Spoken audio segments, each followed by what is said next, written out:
Hello, I'm Paul Beckwith.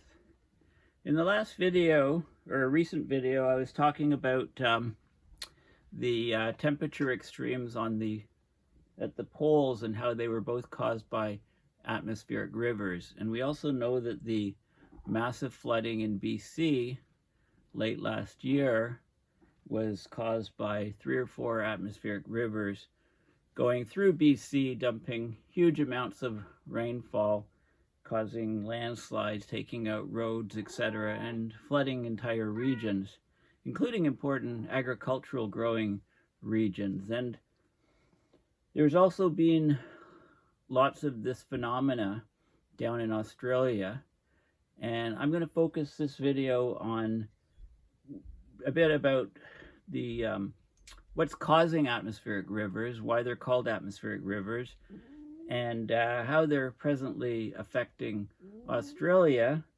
And of course, as these things move closer and closer to the poles, there's a huge threat to the continuity of the ice shelves, obviously on Greenland and Antarctica. So I'm going to talk about all of these things, and I've got Shackleton the Explorer here to help me, and I've got a puppy sort of lying asleep at my feet. So I think they're going to be eating soon. So without further ado, I'm going to get right into the gist of my presentation here. So there's some excellent websites with graphics showing exactly what these atmospheric rivers are. So I'm going to make use of this website. So this is the United States USGS website. Okay. And these are some of the key factors, 6 things that you need to know about atmospheric rivers. So atmospheric rivers transport water vapor from the tropics towards the poles. So you can see these fingers of precipitation. This is integrated water vapor. Okay, so if you take the amount of water vapor in the atmosphere that's being contained, the reds are higher levels. You can see these fingers going from the tropics towards the poles, and that would be carrying huge amounts of water. The formation of an atmospheric river starts near the equator. Okay, sun heats the earth most directly at the equator. Warm temperatures cause the seawater to evaporate and rise into the atmosphere. Some of that water vapor is pulled away from the equator by the atmospheric circulation. Okay, so the jet streams are important in this, and we know that they're being disrupted significantly. So basically this water vapor, it forms a narrow band that it transports the water vapor to other regions like a conveyor belt. These atmospheric rivers, they flow in the lowest part of the atmosphere, only about half a mile to a mile above the ground, or 1 to 3 kilometers above the ground. When they reach the coast and flow inland over mountains, these atmospheric rivers are pushed upwards. Now, if they're just carrying water vapor, you can't see them. But if some of that water vapor is condensed into clouds, then you could see those cloud droplets. So anyway, if they're pushed up over mountains, though, the water vapor condenses and then it falls to the ground as rain or snow, creating an atmospheric river-driven storm. Okay, another key point is that atmospheric rivers are the largest rivers of fresh water on Earth. Okay, they're very different from rivers of liquid water on the ground. They transport enough water to deserve their moniker as rivers. Studies of atmospheric rivers over the Pacific has found that they transport water vapor at a rate equal to 7 to 15 times the average daily discharge of the Mississippi River. They can be hundreds to thousands of miles long, and although they are narrow in the context of weather systems, narrow can still mean up to 300 miles or 500 kilometers across. These rivers are always flowing somewhere on Earth, even though they don't consistently stay in one place like rivers on the ground. At any given time, 90% of the water vapor moving from the poles towards the poles from the equator is concentrated in about 4 to 5 atmospheric rivers across the globe. Together, these narrow bands of flowing water vapor cover less than 10% of the circumference of the planet. Okay, so they affect people, you know, everywhere. They provide roughly about half of the mean annual runoff on the east and west coast of North America, France, northern Spain and Portugal, the UK, southeastern South America, southern Chile, so all over. Okay, Southeast Asia, New Zealand, and they're hitting Australia right now. So you can see these, you can see some of these heavy bands of water vapor, okay, that are being carried up towards the poles, both poles, you know, from 1 to 3 kilometers above the ground. Okay, so this is a fixed view from February 2017 of atmospheric rivers on the planet. Now, there's a rating system for atmospheric rivers like there is for hurricanes. So hurricanes and tornadoes, they all have their own rating systems, and there's a rating scale for atmospheric rivers. It's based on its physical characteristics, the quantity of water vapor for atmospheric rivers, or the level of destruction it causes. Okay, while other rating systems like the Fujita scale, the EF scale for tornadoes, category system for hurricanes, the atmospheric river system incorporates the idea that these events can be beneficial, hazardous, or both.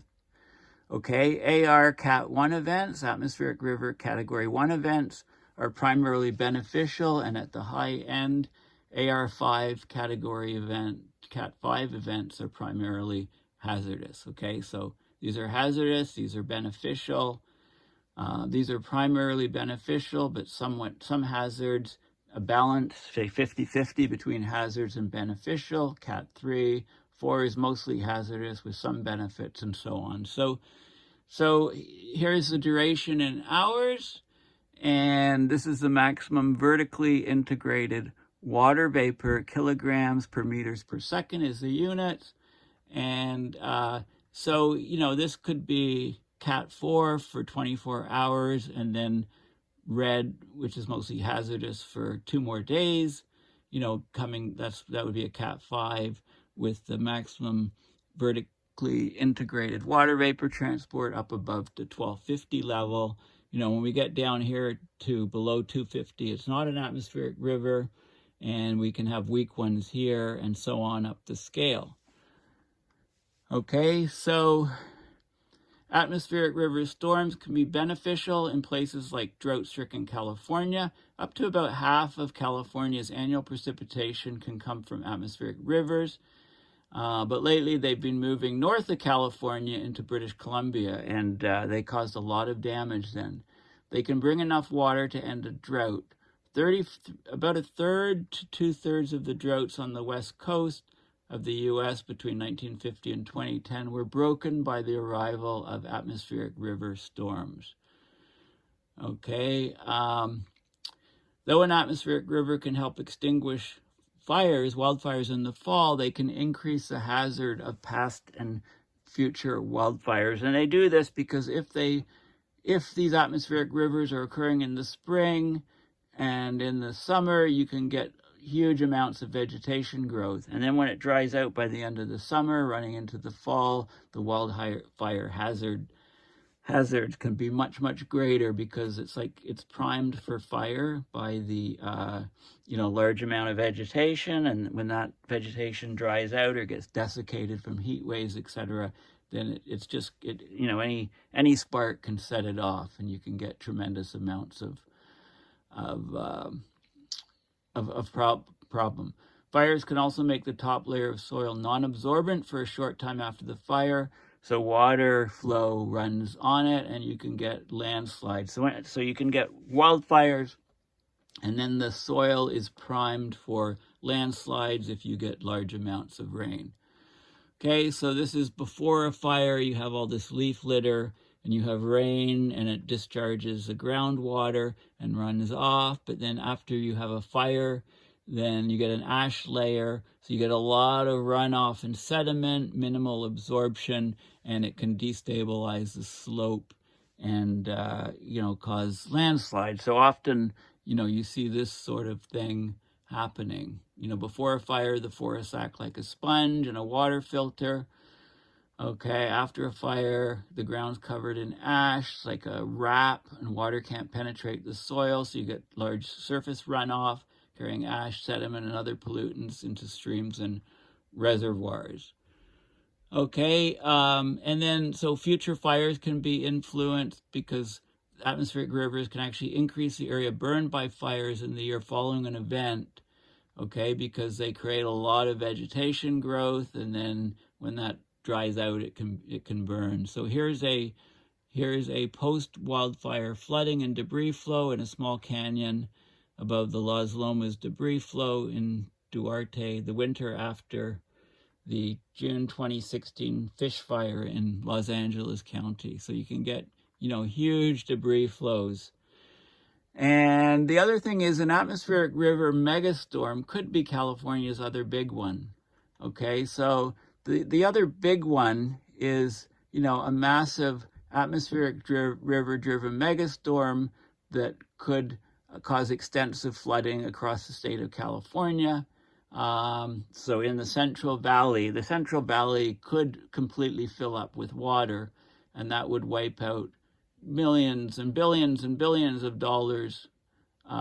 So if there was such a storm, it could disrupt critical infrastructure for days or weeks, cause $350 billion in damages and $290 billion in business interruption losses. If it fell in the Central Valley, submerged Sacramento, and this happened back here in 1862. This is Sacramento after a series of atmospheric rivers went in. So there's this software called ArcStorm, which is a realistic future winter storm scenario. And if there was a storm similar in intensity to the California winter storms of 1861 and 62, they were the largest and longest California storms in the historic record, and the cause of the Great Flood in 1862. This is a 1 in 500 or 1 in 1,000 year storm, and it would totally, you know, disrupt California and the food production in the entire U.S. and thus the world. Now, atmospheric rivers are expected to increase in intensity in California due to climate change, and as we've seen recently, they're also heading northward up into British Columbia, you know, on the in western coast of North America, all the way up into the Arctic, all the way down into Antarctica. They're also disrupting Australia in a tremendous way right now. Unlike earthquakes or fires, we can predict the timing and strength of atmospheric rivers several days in advance. That allows people to stock up on emergency food and water, make preparations for shelter, and avoid high-risk areas. So, you know, we need more and more studies like this ArcStorm scenario to raise awareness of a future big storm and inform major logistical planning and infrastructure development guidance to help people prepare for major atmospheric river storms and limit their destruction. And here is a collapse. You know, an atmospheric river hit the central California coast and stalled there between January 26th and 28th, 2021. So there was rainwater washing dead trees, ash, mud, and rocks downslope. Because there was a fire in the Los Padres National Forest, and then drain pipes that run below Highway 1 were clogged, so the debris overwhelmed Highway 1, the Pacific Coast Highway, so there was a massive collapse of the rocky cliff and shut down the highway. I don't know if they were able to fill this in or whether they just built a bridge across here. Okay, so these atmospheric rivers are a big thing. Okay, so now that I've talked about them a bit, I'm going to talk about Australia. But first, I'll just remind you, this is my website, paulbeckwith.net. Please consider donating to my PayPal account to support my research and videos. It's the only source of income that I have to do this work. This is my YouTube channel. Please subscribe if you haven't, and suggest that other people subscribe. You can access all my videos and you can go in and do searches for specific videos. I've done many, many hundreds of videos on all different aspects of climate change, lots on renewable energy, and many other world issues that are happening. And please follow me on Twitter if you are not at Paul H. Beckwith. And yeah, I just want to give a plug for the Climate Emergency Forum, okay? So once a month, a bunch of us who are passionate about climate emergency and the loss of biodiversity, we're trying to increase public awareness and knowledge of abrupt climate change. So we do videos once a week. It's myself, Dr. Peter Carter, Regina Valdez, and we discuss the fact that the world's, here a video was just released by Charles does the editing, and Charles and Heidi do the editing and organize everything. They're wonderful. And they just posted this video, I guess a couple days ago. Usually videos are posted every Saturday morning.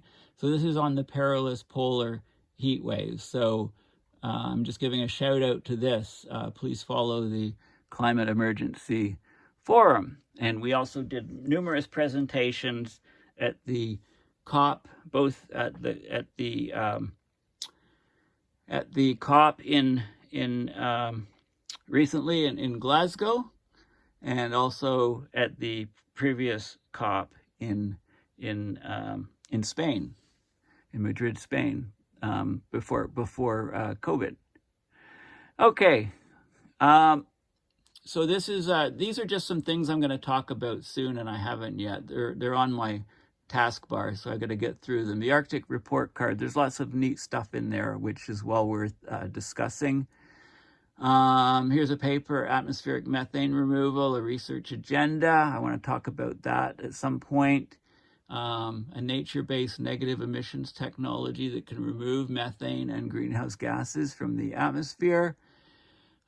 This is interesting, the Walmartization of space, decreasing the cost to get payloads up into space. And I say that this could be used to deploy mirrors in space to cause some cooling of the planet, buying us time to slash fossil fuel emissions and pull carbon out of the atmosphere. Global sea level rise, a U.S. report, which is well worth me looking at. And of course, I'm always doing stuff on the IPCC reports, the 3 reports. But now I'll go back to the Australian flooding, which is what I really want to focus on. So if you just Google Australian flooding right now, you can see that it's been ongoing and it's been horrendous. And, if you just look on Twitter on the hashtag floods, you can see that there's lots of interesting things here. There's floods all around the world. A lot of the posts recently, this one here, was talking about, flooding. There's flooding right now in South America, lots of flooding in the Philippines. This is Durban, South Africa. There's stuff on devastating climate attack. Global crisis. Okay, anyway, there's lots of stuff here on Australia, but other places are being hit hard as well. Where is this? I'm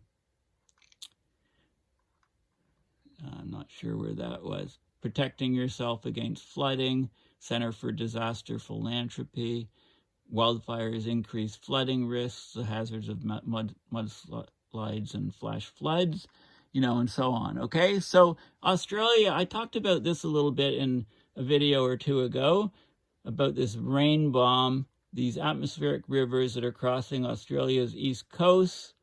So this was about a month ago or so. This was Brisbane hit by a rain bomb, and there's images here showing the atmospheric rivers coming in. So these fingers of laden with water vapor are coming in, and they're affecting Australia more and more, and they actually extended down and went into Antarctica. Okay, so I talked all about that paper and all about that article in a previous paper. This is flood map and rain chart, show the extent of Queensland and New South Wales from the 2022 Eastern Australia floods. Okay, record-breaking rains, and you can see this is rainfall in the Sydney region. Okay, this is in millimeters. So this is a meter here is black. Okay, we get the dark purple here, which is 700, 800 millimeters of rainfall within a week. I guess the dark purple is right here. So between 700 and 800 millimeters of rainfall in these regions around Sydney within a week. And then this is Queensland and the North Coast, New South Wales. You know, look at this, even more, you know, this is at 900 and 1,000 millimeters, almost a meter of rain in these regions here. And Brisbane is here. So tremendous flooding in Australia.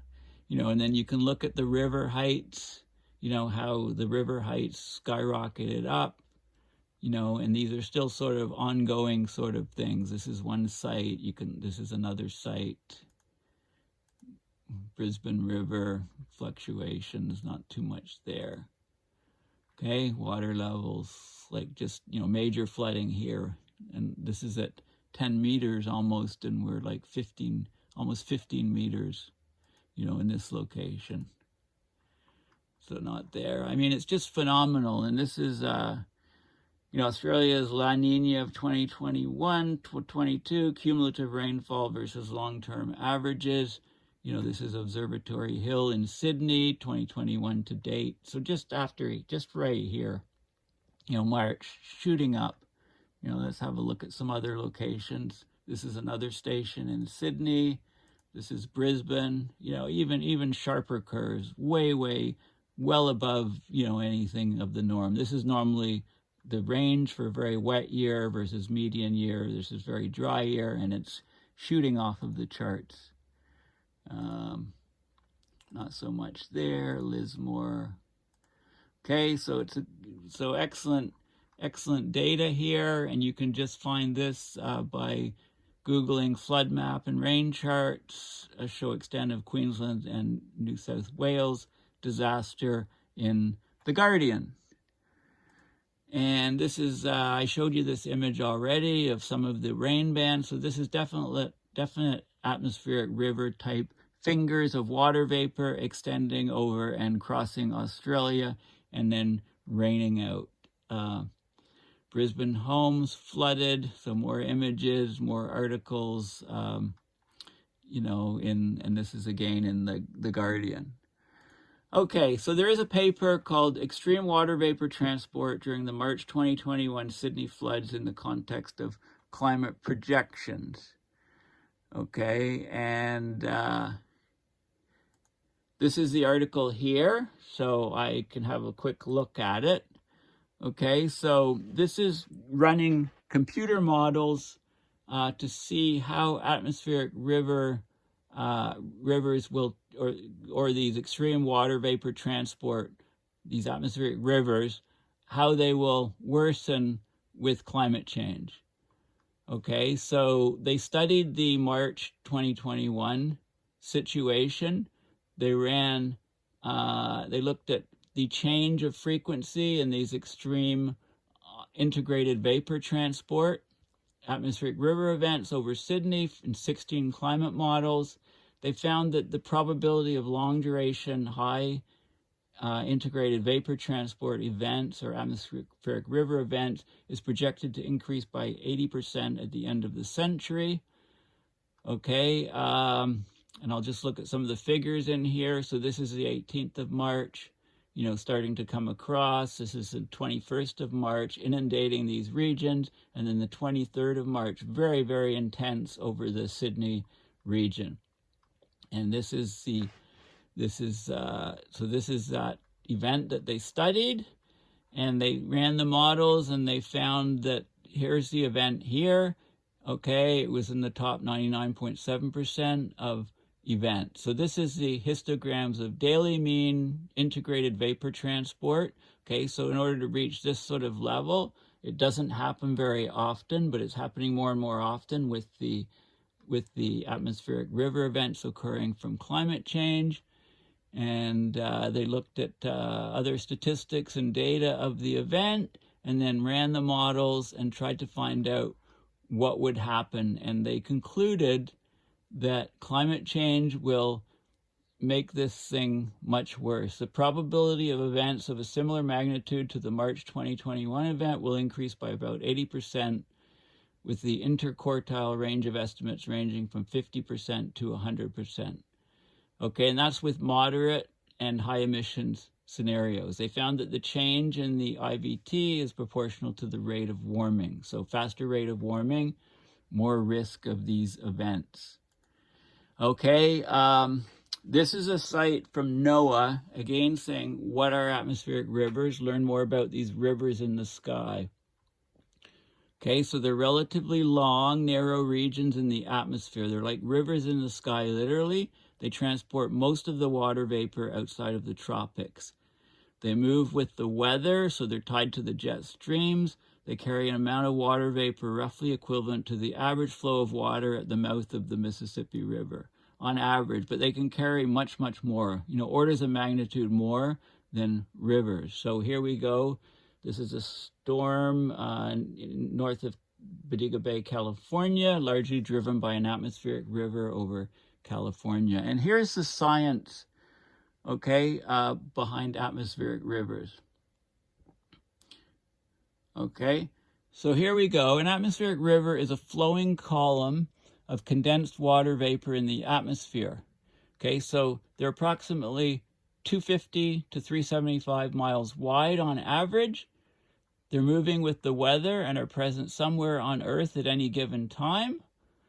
Okay, on average, about 30 to 50% of annual precipitation on the west coast of California occurs in just a few atmospheric river events and contributes to the water supply and flooding risk or loading up the snow on the Sierra Nevada. So here we go. We got this water vapor. A strong atmospheric river transports an amount of water vapor roughly equivalent to 7.5 to 15 times the average flow of water at the mouth of the Mississippi. They're a primary feature in the entire global water cycle, tied closely to both water supply and flood risks, particularly in the western U.S. So you can see, here the water vapor, it's 1 to 3 kilometers above the surface. It's forced upward. The water vapor, the air cools, the water vapor condenses into droplets and rains and snows or rains. Can snow in this rain in this region, snow up high on the mountains to replenish the store of water up there. Okay, so this is, in California, the Pineapple Express is a common term for a strong atmospheric river that brings moisture from the tropics near Hawaii over to the U.S. West Coast. That's probably the most well-known atmospheric river. And there's research of these things that NOAA is doing quite a bit of research on these things. And I'll just show you some of the links. So this is a NOAA hydrometeorology test bed.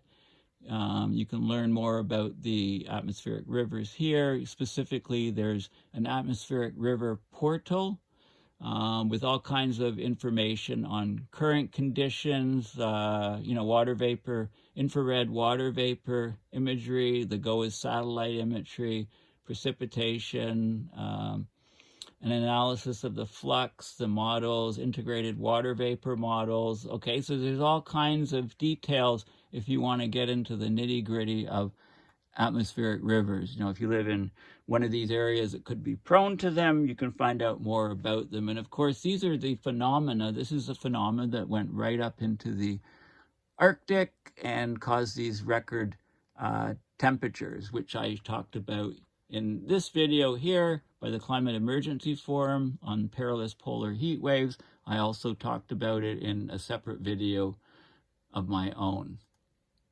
Okay, so there's that portal. There's a very good Wikipedia site talking about atmospheric rivers and with all kinds of images. And I mentioned the Pineapple Express here. They talk about how they form. The term was originally coined by a couple guys at MIT in the early 1990s to reflect the narrowness of the moisture plumes involved. Okay, I mean, they're several thousand kilometers long and only a few hundred kilometers wide. A single one can carry a greater flux of water than Earth's largest river, the Amazon River. There's typically 3 to 5 of these narrow plumes present within a hemisphere at any given time. So maybe about 6 to 10 on the Earth, divided equally into the hemispheres. It says they've been decreasing slightly over the past century in both number and intensity, but I think that is reversing with climate change. And there was in this article in Geophysical Research Letters, there were long meandering plumes of water vapor, often originating over the tropical oceans, that bring sustained heavy precipitation to the west coast of North America and northern Europe, that cause rainfall throughout the winter months. And this is the scale again. There's 5 categories of scale depending on the maximum vertically integrated water vapor transport. So if you integrate up through the atmosphere, that's the amount of water vapor in terms of kilogram, up through that area, and it's okay. So here's an image of, from the GOES satellite. So you can see, look for high intensity regions of water vapor. It talks about some of the, here we go, this mentions the massive flooding in the Fraser River Basin near Vancouver from a series of atmospheric rivers, okay, that occurred in Canada. And, events happen in Iran, they're happening in Australia right now. They also hit Europe, okay? So these are very, very important phenomena to study and know more about. So this is an excellent site here, which I've already discussed. So you can see the water vapor and the fingers coming up here, these atmospheric river fingers. And of course, if you look at Climate Reanalyzer and you look at the precipitable water, okay, in different regions, you can see these fingers here. So there is an atmospheric river finger over the Pacific. This is like the beginning of a Pineapple Express type situation. Okay, so you can see this is in the southern hemisphere, these fingers. There's one that's extending quite far down to, okay, so here's a view looking up at Antarctica. So you can see one here, these sort of things. And during the heat waves in Antarctica, one of these things went right over East Antarctica. Okay, this is the temperature on Climate Reanalyzer, the 2-meter temperature anomaly. You can see what's going on. Very useful tool. Lots of different temperature structure still in Antarctica. Very warm here, very cold here. And also, it's we can look at the. This is just sea surface temperature, and I guess I can go back here. No, it just comes to Climate Reanalyzer. Okay, so you can look at the different time series, sea surface temperature. If you go to the Google Arctic sea ice graphs, go to the very bottom, you can see the global maps of atmospheric water vapor. You can look at how it's changing over time. And of course, you can also look at these things with the we've got Australia here, okay, and right now this is the jet streams. I guess this is today now. Yeah, so this is what the jet stream is doing. And you can look at this is the temperature, I guess. And you can look at this is the precipitable, total condensable, total cloud water, total precipitable water. Okay, and you can set the date, pick the date, and you can look at the streams of water vapor, that head over and see how they change over time. So here's some rainfall here. And it's when these things are associated with atmospheric rivers and they get stuck in place that they can deposit huge amounts of rainfall and cause massive flooding. And so let's have a look. So you can, for example, go back here to the Twitter, and you can, actually I'm up here, I believe. So yeah, if you're just looking at floods, for example, and if you get the top Twitter articles on floods, somebody just fell in the water.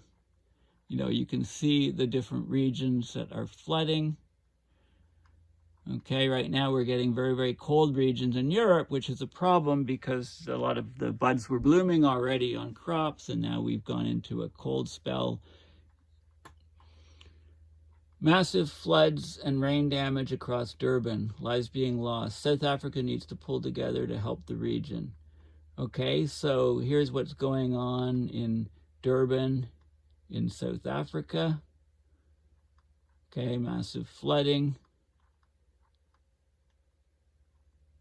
Floods and heavy rain. Okay, so what you can do is you can go on, you know, and if there's a particular flood that you want to, look at this. Can you imagine this coming into your house, this river? Like a waterfall down the stairs. That's not a good day. Jeez. It's filthy, filthy water. Imagine the work you would have to do to clean up this place. You know, imagine the worries that you have, because if this happened, I mean, if this happened once and never happened ever again, well, it's very bad. But what if it became a regular occurrence where you were? I mean, that's the whole problem. That's the whole idea of being unlucky in the climate casino. So let's see, just check where this is. This is KwaZulu-Natal. Well, that's large. Heavy rainfall over this region resulted in widespread flooding, school closures, road collapses, and several accidents. This is in South Africa. Okay, just horrible. Okay, this is from my balcony at home in Durban. Okay, so massive flooding. Okay, so if you want to see what's going on, this is flooding in China. Okay, China suffered the world's second worst losses from floods in 2021, Swiss Re said.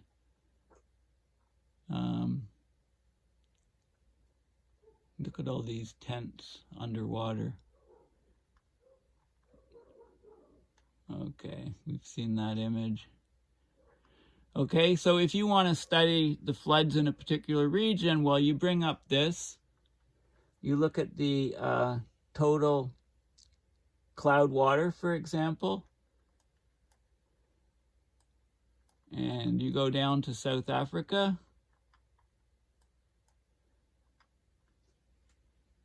Okay, and you can see what the winds are doing. These are winds at the at 250 millibar. You can get winds at the surface, and you can see what's happening in this region. And this is now, we can go back a little bit and go back a little bit, go back a little bit and follow this storm. So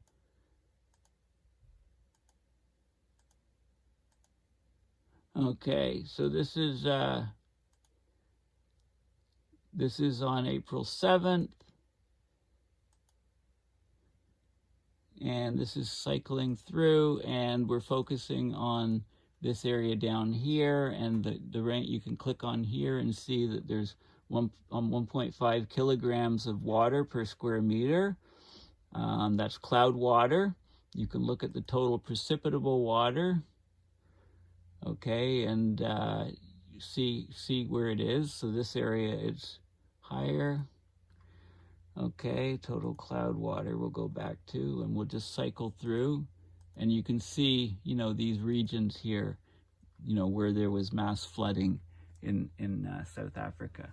Okay, so, you know, part of what I'm really trying to do is show you these tools, these Earth NullSchool tools, these climate reanalyzer tools. So any event that you see occurring in your particular region that you want to focus on and see what's coming or what's happening, I'm giving you all of these tools to allow you to look in more detail at this stuff. And I just want to end this video. Thank you for listening, and I'm just going to lift this off for a second. You know, my cat has long gone, but here's my little doggy sleeping at my feet. Not so little doggy, but I've been reading puppy books, and they say a puppy until they're a year old, so he's got a long ways to go before he's a year old. He's 3.5 months now. This is Newton. We went for a long walk and kind of wore him out a little bit, so he's having a little snooze. So thanks again for listening, and I'll chat soon. Bye for now.